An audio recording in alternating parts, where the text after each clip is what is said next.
You are looking at Muirfield Village, the site of the Memorial Tournament, and this is the PGA Tour Live Betcast presented by DraftKings, our preview show as we get you ready for those betting lines for the Memorial Tournament. So much history at this venue, and we have some tee times that have just come on through. Aaron Rye, congrats on your PGA Championship win. You have a tee time with Scottie Scheffler. Hot off the presses, you've got to play with the guy who's won this 2 years in a row and the best player in the world by a mile. Fantastic stuff. Welcome to the show. One of our notable pairings this week, Scottie Scheffler trying to make it 3 straight Memorial Tournament titles. Who will be some of the suitors chasing after him? Another name that you will certainly consider is Rory McIlroy, yet to win here in 13 prior starts. He's a plus 980 playing with Justin Thomas. Plenty of experience for Rory McIlroy around Muirfield Village. 0 victories, but a friendly pairing with Justin Thomas, whose game seems to be trending in the right direction for sure. He almost won here at the Workday Charity Open 6 years ago. Got clipped by Colin Morikawa down the stretch. And these are just 2 stalwarts playing together. Very similar odds between Xander Schauffele and Ludwig Oberg. Yeah, both of these guys, top 5 on the betting board, both fantastic from tee to green. You could convince me that either one of these guys is going to be shaking Jack's hand on Sunday afternoon. This is the PGA Tour Live Betcast presented by DraftKings. Let's get into it.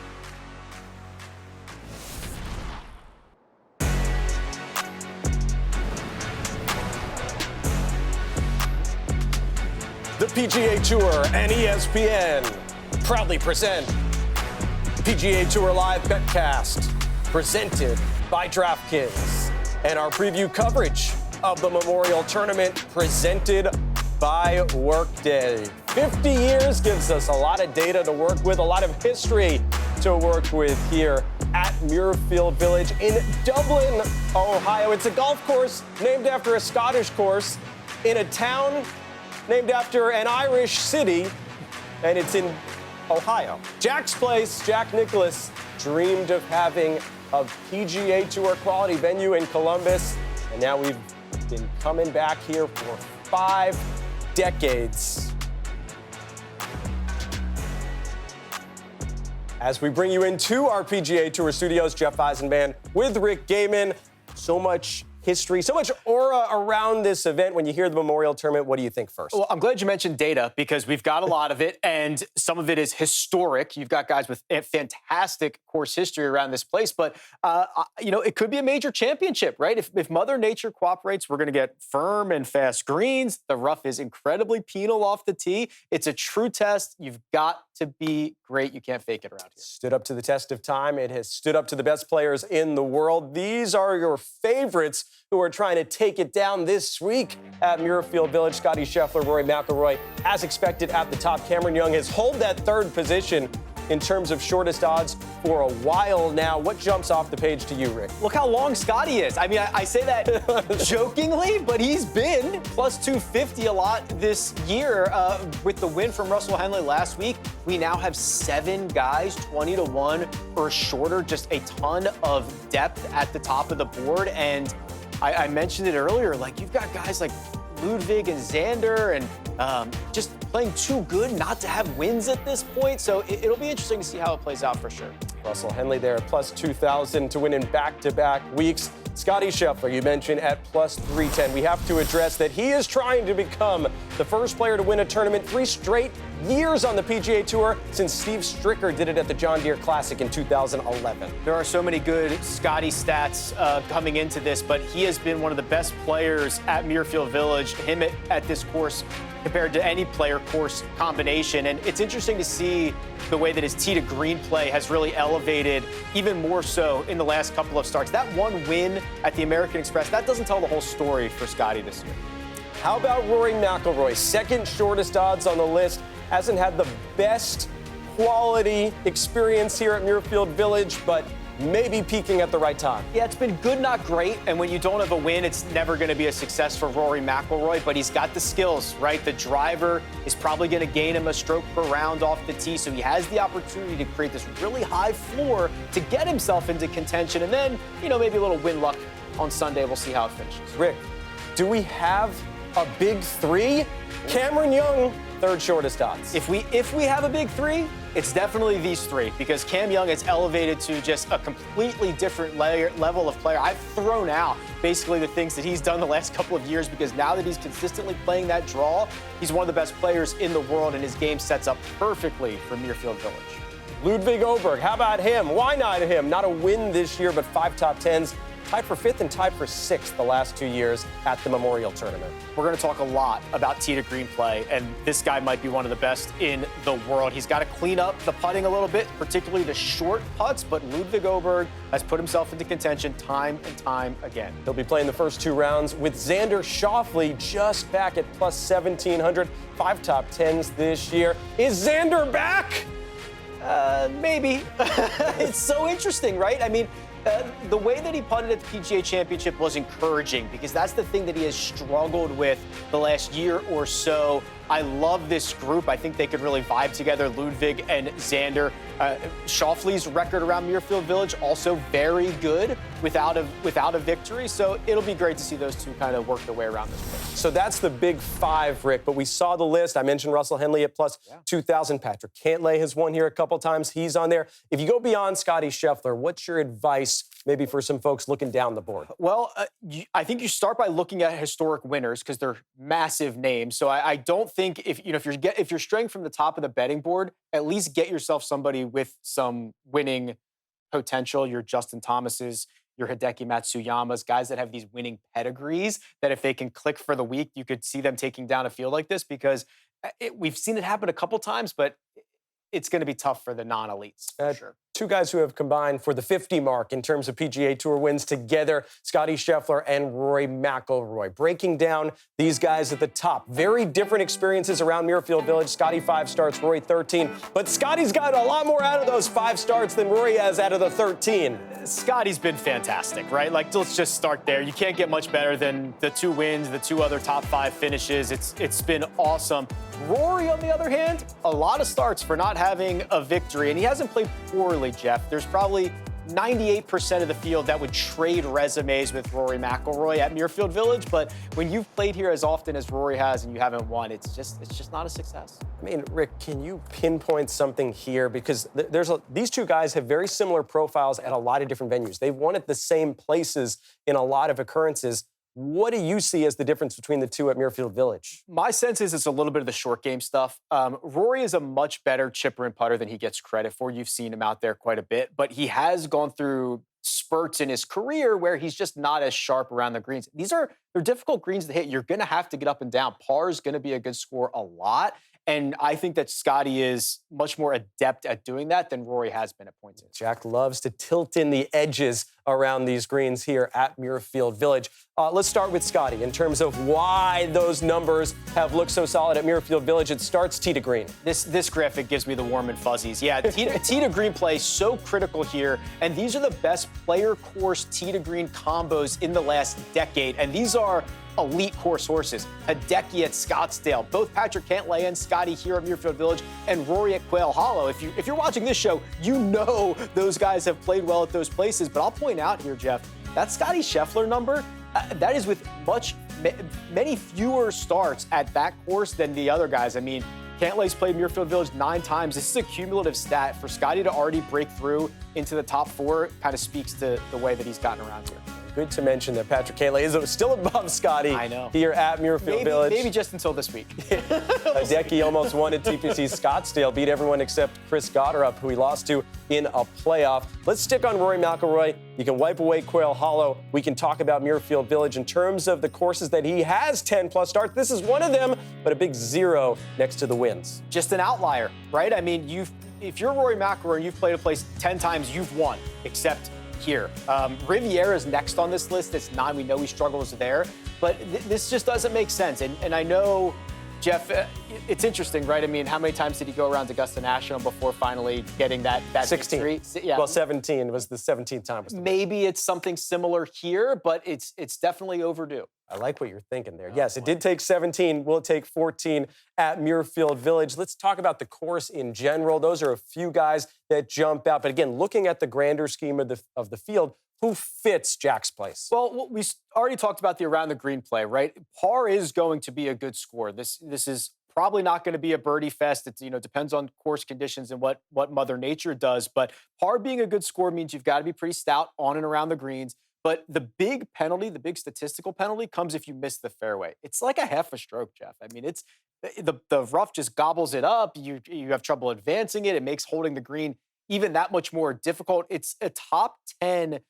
most difficult driving course with that penalty that you get if you're missing the fairway. So it sounds like you're saying getting from the tee box to the green could be the most important part here as we take a look at this graphic, Rick, in terms of around that strokes gained tee to green by winner the last 10 years. Yeah, so let's frame this a little bit here. So the winners and how they've collected their strokes gained at every golf course is important. So from tee to green, that's the biggest chunk at Muirfield Village. What this is saying is that you're not getting guys that go out and make every single putt, make 350-footers for the week. These are guys that are beating their peers from tee to green. And it's important everywhere, but it's most important here. Look at these venues. These are some pretty, you can't fake it at these places. So it also passes the sniff test. Well, what jumps out to me, Scottie Scheffler, 2 Muirfield Village wins, 2 TPC Sawgrass wins, 1 TPC Craig Ranch. So pretty good. Tee to green important here in terms of this season on the PGA Tour. There are 5 names there, and I'll go as far as to add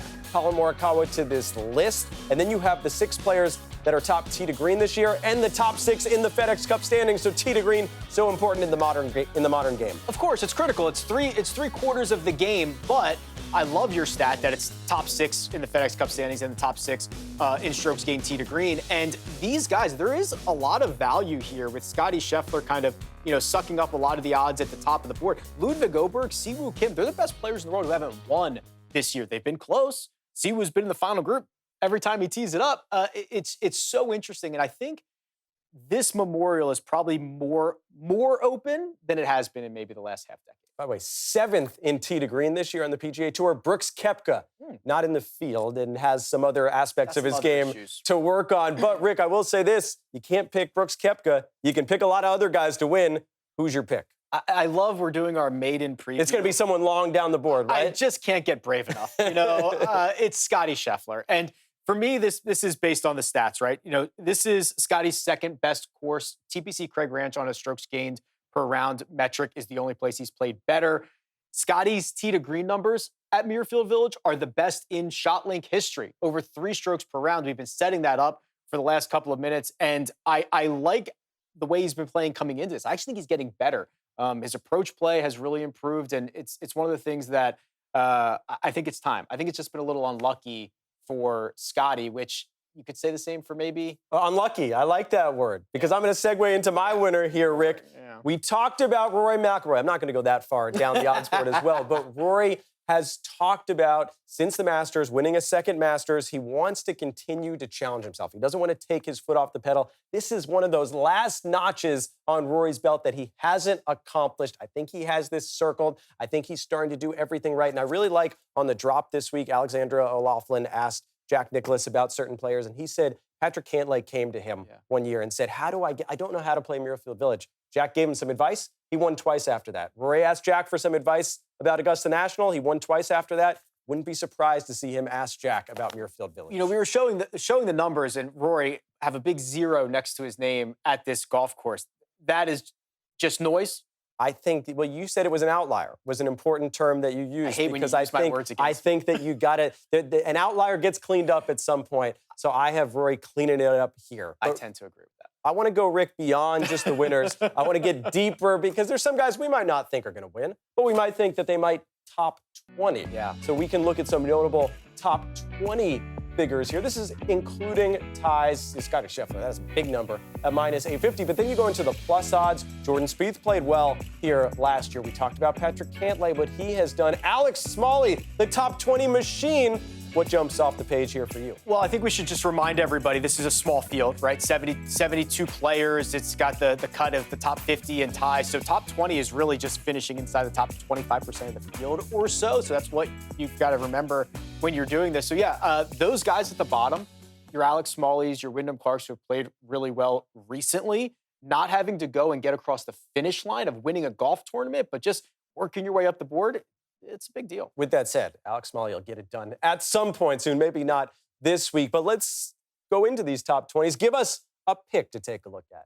I've gone almost as far down the board as you can, and it's Billy Horschel for me. And there's a little bit of him pulling at the heartstrings. You talk about grinders.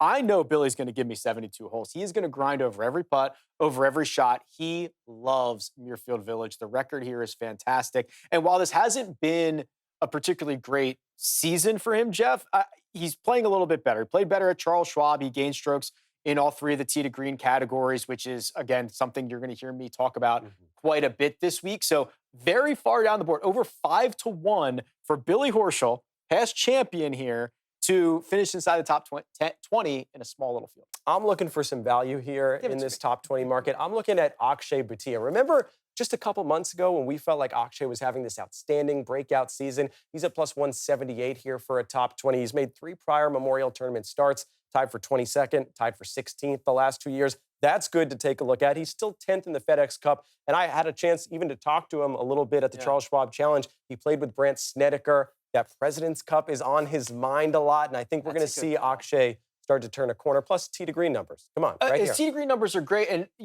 he works the ball almost exclusively right to left with the driver, but he wants to work it left to right with his irons. He's a complete player, at least more than I think most would consider. Let's go inch a little shorter into top 10s. What do we got here as we take a look at these top 10 markets? What jumps out for you, Rick, in terms of, again, similar names, but Matt Fitzpatrick, Xander Schauffele, Ludwig Oberg, everyone except for Scottie and Rory, they're in plus figures. I'll tell you what, I mean, honorable mention to a lot of these guys. Patrick Cantlay's record around here, fantastic. He's 2-1. Justin Thomas, I'm bullish on JT the rest of the way here. He's nearly 3-1. Hideki, he's got the great history here as well. But this is where you're starting to get to those elite players being on the plus side of even money to finish inside the top 10. All right, we're going to stick with you going first here in terms of your pick. Give me a top 10.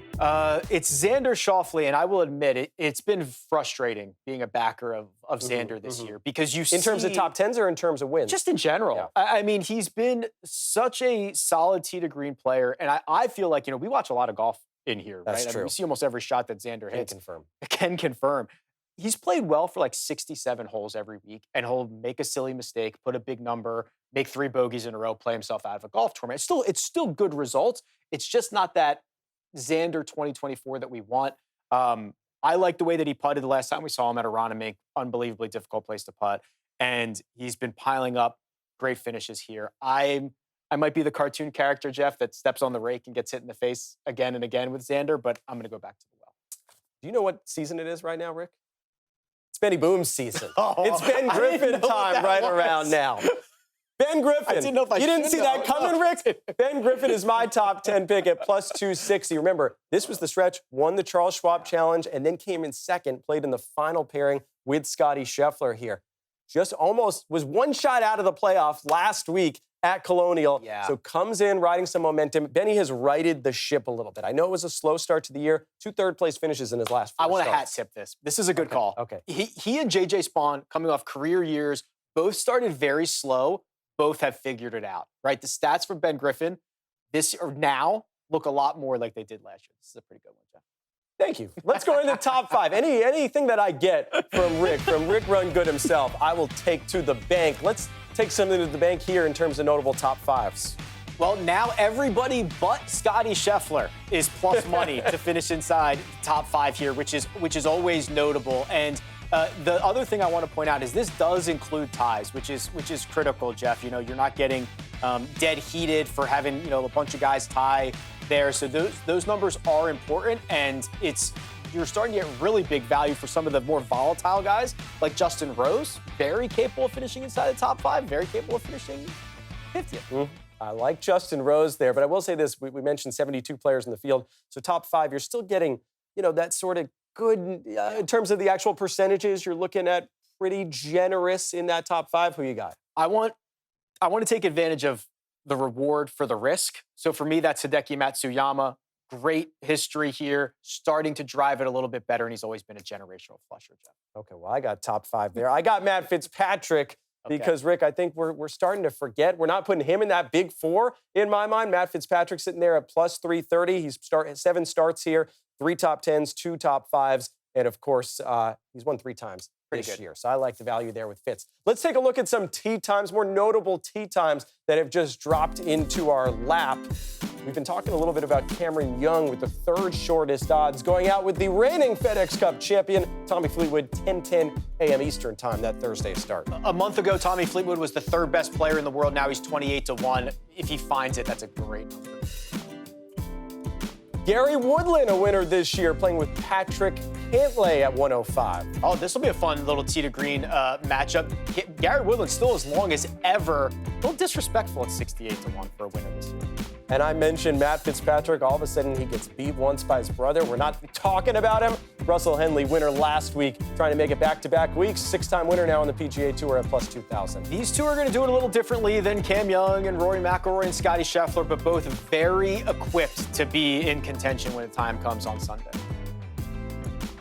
So those are first-round tee times that we're showing you. Rick, when you're trying to bet the first round, you're looking at the first-round leaders. What are some aspects that you pay attention to? Well, remember that it's a sprint. It's not a marathon, right? 18 holes, anything can happen. You know, we've seen guys that end up finishing 50th. They get out to a hot start. So you want to embrace that volatility. Who can go out and gain 5 or 6 strokes to the field? Those are the ones to target. Well, who are those first-round leader potential odds lookers? People that we're taking a look at, peeking at. The lookers. Who might they be? Scottie Scheffler, of course, is at the top, but Scottie doesn't always lead after round one. No, he doesn't. He's actually very much more of a marathonist compared to a sprinter, but look how long the odds are, right? The more holes they play, the better it is for Scottie, Rory, Cam Young. So over 72, their odds are much shorter. Over 18, you get those longer odds because, like you said, Jeff, they don't always have to get out to that hot start. And maybe you don't want to just bet one player, Rick, so you look at first-round top 10s. Yeah. This is a fun market to bet. This is actually my favorite. You know, you're trying to thread the needle a little bit on the first-round leader, but the guys to get off to a hot start and just finish inside the top 10, they do it frequently. Xander Schauffele, Alex Smalley have both finished inside the top 10 after the first round 6 times apiece. And then Aaron Rai, Nick Taylor, Matt McCarty. I mean, these are, you know, Aaron Rai has a victory, obviously. Nick Taylor and Matt McCarty do not, but they are piling up the cash in the round 1 top 10 mark. I'll hold here on Aaron Rai here for a sec as we look at this first round. That's going to be his first start since his PGA Championship victory. What do you think? I think if there's anybody who's going to be well prepared and go through his process like normal and treat it the same as every other round, it's going to be Aaron Rai. Aaron Rai, can he keep it going? Great tee to green player. Let's go to our Fast Five, and we're talking buy or sell a little bit, Rick, all right? We're going to start here with the top European. Is Rory McIlroy at plus 270 a good pick, buy or sell? I would sell this. Not only the record for Rory around this place, but you've got Ludwig and the aforementioned Aaron Rai. You've got Matt Fitzpatrick, Tommy Fleetwood. The top European market is very competitive. I'll take those guys instead of Rory. Speaking of Europeans, a Swede, Ludwig Åberg, taking a look at the top 20 odds. He's got top 20 finishes in 8 of his last 9 starts. Yeah, I'm buying this one. It is not a question of whether he will be in contention. It's just kind of a question of if he can finish the job. But Ludwig is too good from tee to green to not be in the mix on Sunday. You expect that from Ludwig? 8 out of 9 top 20s. He's had a lot of success here around Muirfield Village. How about Alex Smalley? 6 straight top 20 finishes. Still plus odds here at plus 146. Does he make it 7 straight? Buying this. One of my favorite guys. A couple of things. He's one of the best ball strikers that we've had in the last 6 or 8 starts. But he has finished strong consistently. 17 and 18 on Sunday at the Green Mile. Finished strong at the PGA Championship. Like, sometimes he makes some silly mistakes early, but he gives me all grit, all guts the whole time. The other Fitzpatrick from Sheffield, all right? Let's take a look at Alex Fitzpatrick. He's now had some time off. It was fast and furious, but we saw what he was able to do in the Truist Championship. So taking a look at top 10 odds, way back at plus 470 with that value, buy or sell? I love Alex Fitzpatrick, but I'm selling this. You know, the cool-off period, we've lost the momentum a little bit. I think experience matters a lot at Muirfield Village. He does not have that.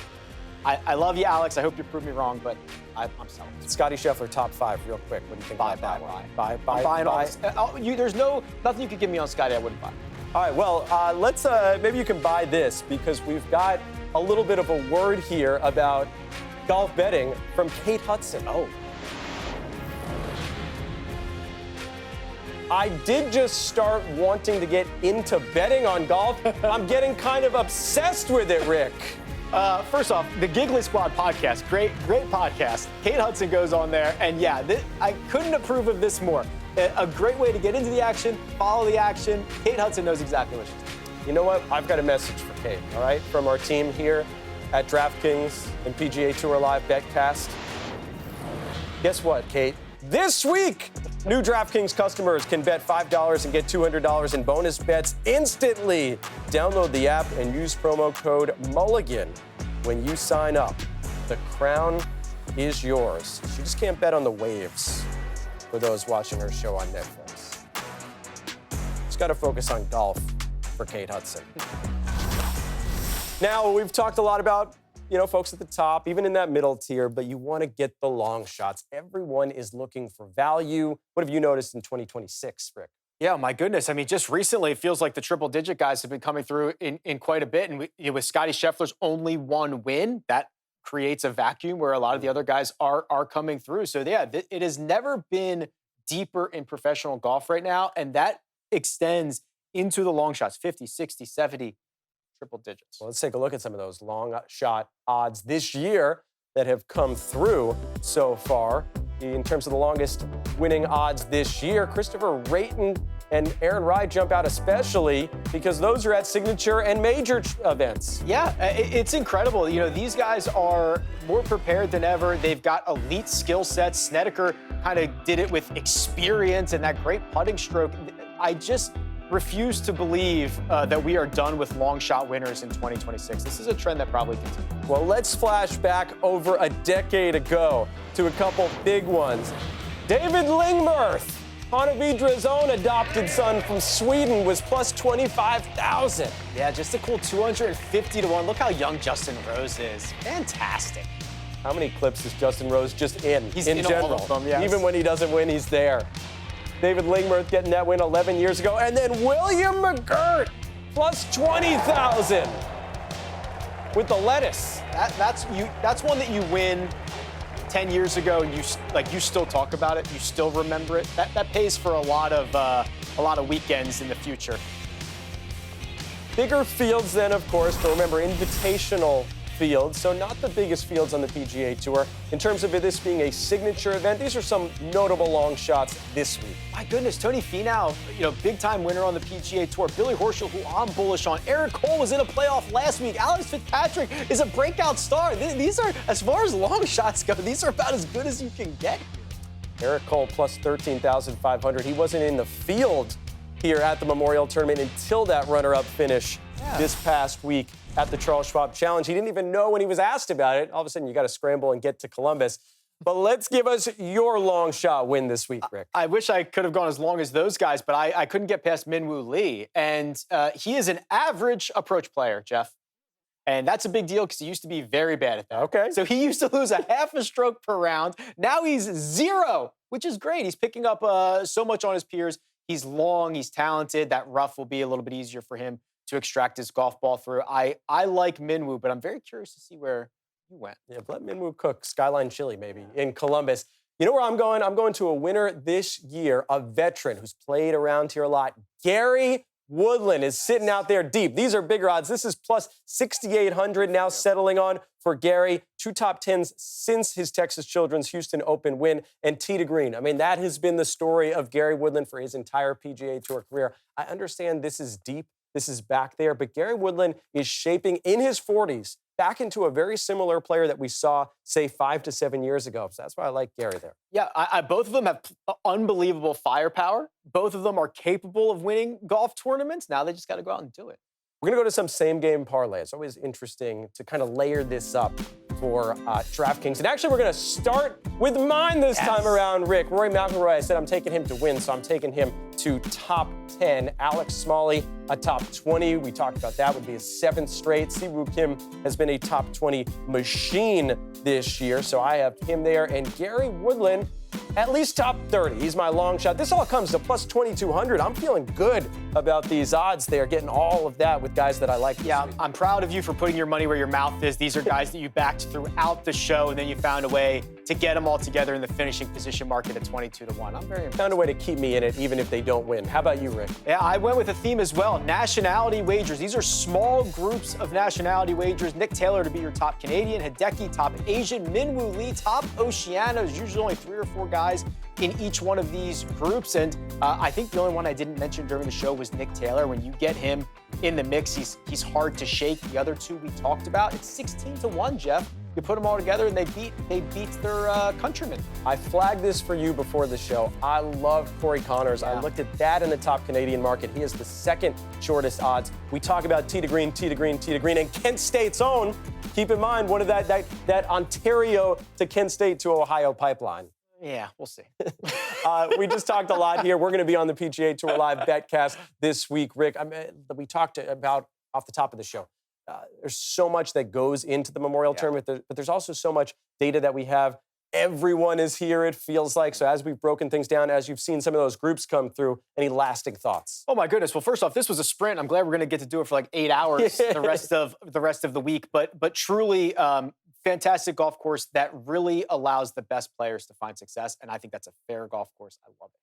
Love it. We got a lot of PGA Tour Live Betcast coming at you over these next few weeks. We've got 5 more Betcasts, the 2 signature events remaining, the Memorial Tournament presented by Workday and the Travelers Championship.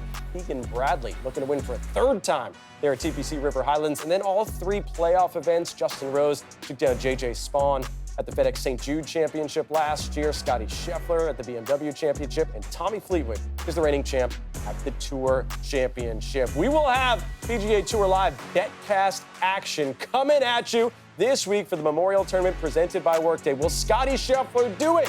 Will he win for the 3rd time, or will it be someone like that? Victor Hovland, always with a smile, and whoa, look how young Justin Rose was. A winner here over a decade ago. We'll see you this week. That's Rick Gehman. I'm Jeff Eisenbad. Get ready to tune in. Get your picks before we dig into things live on Thursday morning.